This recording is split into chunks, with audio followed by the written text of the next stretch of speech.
Salut à tous, ici le Compteur. Aujourd'hui, on se retrouve pour des histoires de vengeance. L'histoire suivante est postée par Waffle Are Forever.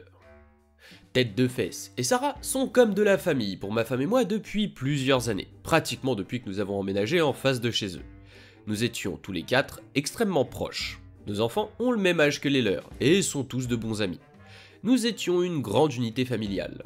Nous dînions ensemble plusieurs fois par semaine, nous partions en vacances ensemble.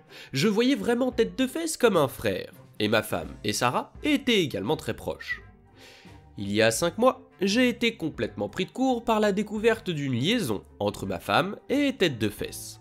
Ma femme avait laissé son mail ouvert sur notre ordinateur, et j'ai vu un mail d'elle à son thérapeute de longue date disant que Tête de Fesse la rejoindrait à une prochaine séance. À nouveau. C'est quoi ce bazar ? Mon esprit a commencé à s'emballer. Pourquoi diable Tête de Fesse irait-il aux séances de thérapie de ma femme sans que je le sache ? J'ai fait une recherche et j'ai trouvé d'autres emails envoyés et reçus par le thérapeute prouvant que Tête de Fesse allait à des séances avec elle depuis environ 6 semaines. J'ai vérifié notre compte chez notre opérateur téléphonique et j'ai découvert que, depuis la fin de l'été, ils échangeaient des centaines de SMS chaque jour, atteignant un pic à près de 500 par jour pendant les fêtes. En parlant des fêtes, ma femme et moi avons accueilli nos deux familles, parents, frères et sœurs, etc., pour le dîner de Thanksgiving et de Noël. Et Tête de Fesse et Sarah nous ont rejoints, soit pour le dîner, soit après le dîner, pendant les deux fêtes. Les relevés de SMS ont montré que pendant tout le temps où ils étaient chez nous pour célébrer avec nos familles, ma femme et Tête de Fesse s'envoyaient des SMS à travers la pièce. Ils faisaient ça à peu près à chaque fois que nous sortions tous les quatre, pendant des mois. Et vous savez, toute la journée, tous les jours en général. Mais ce qui me dérange le plus, c'est qu'il le faisait avec Sarah et moi, juste là. J'ai confronté ma femme avec les preuves et elle a admis que oui, elle et Tête de Fesse étaient tombés amoureux. C'est juste arrivé, je ne sais pas comment, mais je l'aime et je ne ressens plus rien pour toi, je suis désolé. Ils étaient partis ensemble pour un voyage scolaire. Quelque chose s'était passé dans sa chambre d'hôtel et les choses avaient évolué rapidement à partir de là. Elle m'a expliqué, alors que j'étais allongé sur le canapé, incapable de la regarder, qu'ils avaient déjà prévu de déménager et de divorcer de Sarah et moi, et que, même s'ils n'avaient pas prévu d'emménager ensemble immédiatement à cause des enfants, ils le feraient probablement un jour. Les rencontres avec le thérapeute étaient censées avoir pour but principal de trouver un moyen de nous annoncer cela à Sarah et moi le plus délicatement possible, car ils étaient très soucieux de notre bien-être. Sarah et moi sommes presque certains qu'ils n'avaient pas prévu de nous parler de cette liaison du tout, et qu'ils allaient simplement découvrir leurs sentiments l'un pour l'autre plusieurs mois plus tard, après avoir trouvé une autre raison de divorcer de nous deux. Ma femme a déménagé il y a 2 mois. J'étais, et je le suis toujours, complètement détruit. Je pleure tous les jours. J'ai pleuré en écrivant les premiers paragraphes de cette histoire à l'instant. Je m'inquiète sans cesse de l'impact sur nos enfants. Mais je ne suis pas non plus exactement une violette atrophiée quand j'ai le sentiment d'avoir été lésé. Et dans ce cas, j'ai été, objectivement, très lésé. Il y a quelques années, Tête de Fesse s'est présenté à un siège au conseil d'éducation en tant que gros outsider. Je l'ai aidé à préparer son matériel de campagne et son débat. Et ma femme, une employée bien connue du district scolaire, cela deviendra important plus tard, a fait passer le message du mieux qu'elle a pu. À notre grande surprise, il a en fait gagné de justesse, avec seulement quelques dizaines de voix d'avance. Le fait d'être membre du conseil d'administration est devenu le centre du monde de Tête de Fesse. Il a rejoint tous les comités qu'il pouvait. Cela est devenu le fondement de sa liaison avec ma femme, car ils allaient constamment ensemble aux événements et aux réunions de l'école le soir et le week-end. Une fois que j'ai découvert cette liaison, mes pensées se sont rapidement tournées vers la vengeance, et il m'est venu à l'esprit qu'une liaison extra-conjugale entre un membre du conseil d'éducation et une employée du district scolaire donnait au moins une mauvaise image, et violait peut-être le règlement du district. Pour aggraver les choses, ma femme était en lice pour un poste administratif qui était disponible, et tout le monde savait qu'elle était plus ou moins assurée d'obtenir le poste et l'augmentation de salaire importante qui l'accompagnait. Elle venait de terminer sa maîtrise en administration scolaire, à la demande de son directeur et du surintendant, afin de pouvoir être promue à ce poste spécifique. J'avais de nombreuses preuves de cette liaison, des SMS des deux intéressés, l'avouant, des relevés de SMS montrant qu'ils s'envoyaient des centaines de SMS par jour, des mails de et vers le thérapeute, etc. J'ai envisagé d'envoyer simplement par mail toutes les preuves au conseil et au surintendant, mais j'avais l'impression qu'en tant que conjoint en deuil et trahi, je ne pouvais pas être considéré comme une source crédible. J'ai donc inventé un ami furieux, fictif, qui prévoyait de se présenter à la prochaine réunion du conseil et de les humilier publiquement pour leur liaison.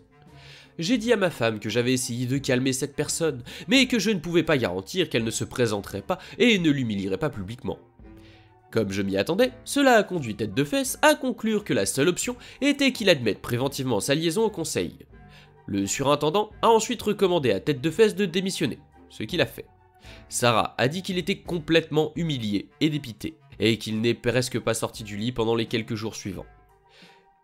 Une fois que la nouvelle de l'affaire et de la démission de Tête de Fesse a commencé à se répandre, le surintendant, un ami de longue date de ma femme et de Tête de Fesse, a contacté ma femme et l'a informé en larmes qu'il n'était plus politiquement approprié qu'elle soit promue à un poste administratif au sein du district.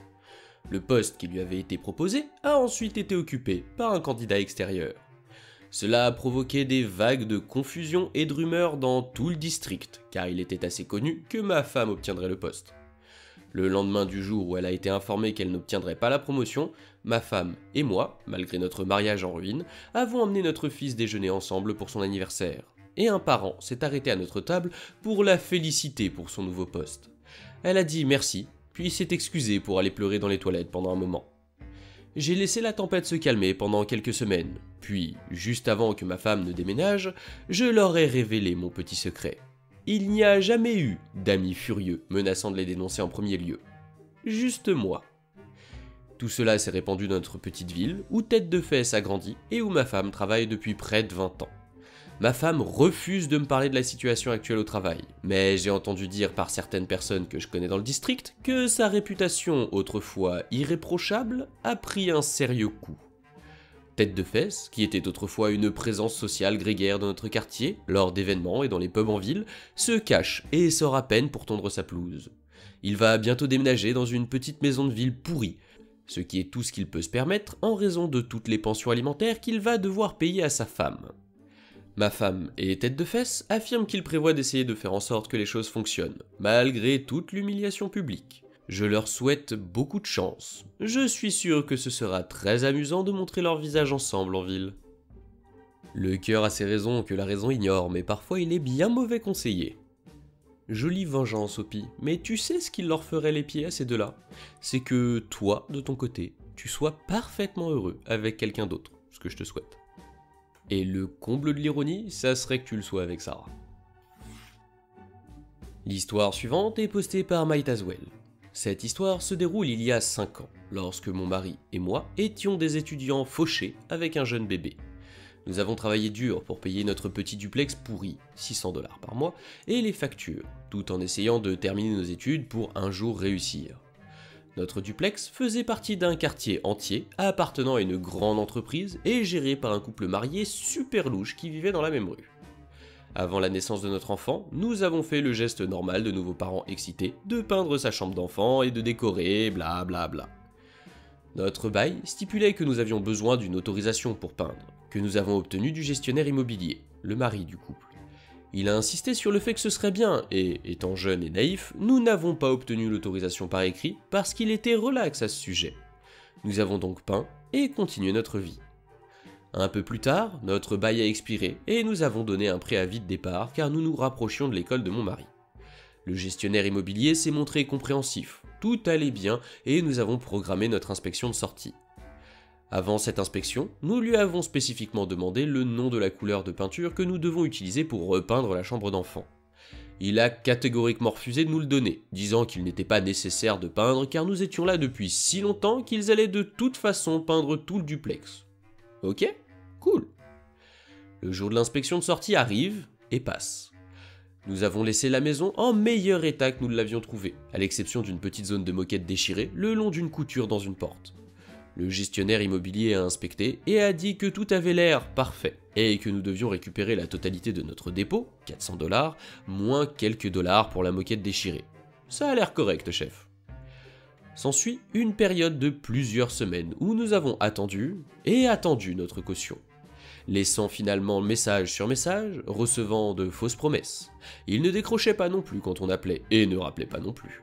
Finalement, Plus d'un mois plus tard, cela aboutit à un appel téléphonique avec le gestionnaire immobilier où il a dit, et je m'en souviens presque mot pour mot, « Je ne sais pas de quoi vous vous inquiétez tant de toute façon, c'est seulement 200 $ que tu vas récupérer. » Il a cité la chambre d'enfant peinte et l'énorme désordre laissé derrière, comme déduction. Et je l'ai froidement informé que nous irons alors au tribunal, parce que nous ne nous sentions pas responsables des raisons qu'il a données. L'endroit était impeccable lorsque nous sommes partis, à part le pack de 6 bières que nous lui avons laissé dans le réfrigérateur pour être sympa. Pas une heure plus tard, il a rappelé, et miraculeusement, notre chèque de caution venait d'arriver par la poste. Sachant déjà qu'il essayait de nous entuber, nous avons installé une application d'enregistrement sur mon téléphone, je fis dans un état où un seul des deux parties a besoin d'être informé que la conversation est enregistrée, et sommes allés au bureau. Le chèque ne représentait en effet que 200 $ de caution, et n'incluait aucune liste de ce qu'il avait facturé, détail important. Nous l'avons intentionnellement poussé à admettre qu'il nous avait dit de ne pas repeindre et que la maison avait l'air superbe au moment du déménagement. Et nous avons continué notre chemin heureux, le plan de vengeance étant déjà en cours. Nous n'avons pas encaissé le chèque et avons envoyé un email au PDG de l'ensemble de la société immobilière, en mettant en copie le gestionnaire immobilier et en détaillant l'ensemble du processus. Le PDG a renvoyé un email avec une jolie petite liste dactylographiée de déductions, y compris toutes les choses pour lesquelles on nous avait spécifiquement dit que nous ne serions pas responsables. Un détail amusant était que même selon ses propres calculs, il nous devait 230 $ de notre caution. Personne n'avait vraiment de réponse à la raison pour laquelle ils ont ensuite essayé d'émettre un chèque de 200 $. Mais peu importe. Tant pis pour lui. Car nous avons commencé à fouiller dans toutes les réglementations de l'État sur les cautions et les remboursements, en espérant prouver que la durée de notre séjour signifiait qu'il ne pouvait pas nous facturer des choses d'usure, comme le nettoyage de la moquette, etc. Et dans nos recherches, nous sommes tombés sur une loi exigeant que les propriétaires remboursent les cautions et donnent une liste détaillée des déductions dans les 30 jours, ou perdent le droit de retenir les dommages réels et sont soumis à des dommages et intérêts triples si le propriétaire est soupçonné de retenir la caution de manière malveillante. Nous avons donc tapé une lettre de mise en demeure pour la totalité de notre caution, en citant la loi, qu'ils avaient enfreinte car nous n'avons reçu aucune offre de remboursement ou liste détaillée, du moins pas avant 6 week-ends de plus. Et lorsqu'il a envoyé une réponse, nous avons déposé une demande auprès du tribunal des petites créances pour la totalité de notre caution, plus les dommages et intérêts triples et les frais de justice. Maintenant, je ne sais pas si c'est clair à ce stade, mais je peux être vraiment mesquin si j'ai l'impression que quelqu'un essaie de me casser les noix. Et il était clair que ce type avait fait carrière en volant de l'argent à des locataires à faible revenu qui ne pourraient probablement jamais se permettre de se battre. J'étais furieux. J'ai passé le mois suivant, avant notre date d'audience, à compiler toute la correspondance électronique, dans laquelle il s'était trompé à de nombreuses reprises en fournissant des documents écrits indiquant qu'il avait dépassé les délais, facturant des montants incorrects, etc. J'ai également compilé des relevés téléphoniques, montrant des dizaines et des dizaines d'appels sans réponse au gestionnaire immobilier, et des comptes détaillés que j'avais fait immédiatement après avoir accroché sur les mensonges du gestionnaire immobilier. J'ai imprimé une capture d'écran du site web de l'entreprise détaillant le rôle du PDG en tant que conseiller juridique. Pour pouvoir prétendre innocemment, n'aurait-il pas dû connaître les lois sur ces questions? J'ai imprimé toutes les lois pertinentes et mis en évidence les parties importantes. Et puis j'ai fait 3 fichues copies de tout et j'ai soigneusement compilé chacune d'elles dans un classeur avec des pochettes protectrices et des numéros de page. Une pour notre propre référence, une pour le gestionnaire immobilier et ou le PDG, nous ne savions pas qui se présenterait, et une pour le juge lui-même. Nous avons également pris notre petit enregistrement pratique du gestionnaire immobilier admettant toutes les bêtises sur lesquelles il a menti et ensuite fait semblant de ne jamais les avoir dites. Inutile de dire que le juge a ri tellement nous étions préparés. Il a demandé si nous étions des étudiants en droit, puis nous a accordé des dommages et intérêts triples, des frais de justice ainsi que des intérêts. Je n'oublierai jamais le visage du PDG lorsque nous l'avons regardé et lui avons souri. Tous ces emails de Knarr et son mépris de la loi étaient sur la table, et plutôt que de nous donner les 350 $ environ qu'on nous avait promis de notre caution, il a fini par nous payer plus de 1300 $ un mois plus tard. C'était glorieux. C'est une belle vengeance, Opi, mais je pense que pour le PDG, ça reste une goutte d'eau dans un océan de fric. Et j'espère que du coup il aura un joli audit aux fesses de sa société, parce qu'à mon avis, il y a moyen de découvrir des trucs sympas. C'est tout pour aujourd'hui, alors si la vidéo vous a plu, pensez à laisser un like, à la partager si jamais vous pensez avoir des connaissances qui seraient intéressées, ça aide à faire grandir la chaîne, à vous abonner si ce n'est pas déjà fait, et vous avez les liens des plateformes de soutien en description si vous avez envie de soutenir la chaîne financièrement. C'était le Compteur, on se retrouve bientôt pour de nouvelles histoires.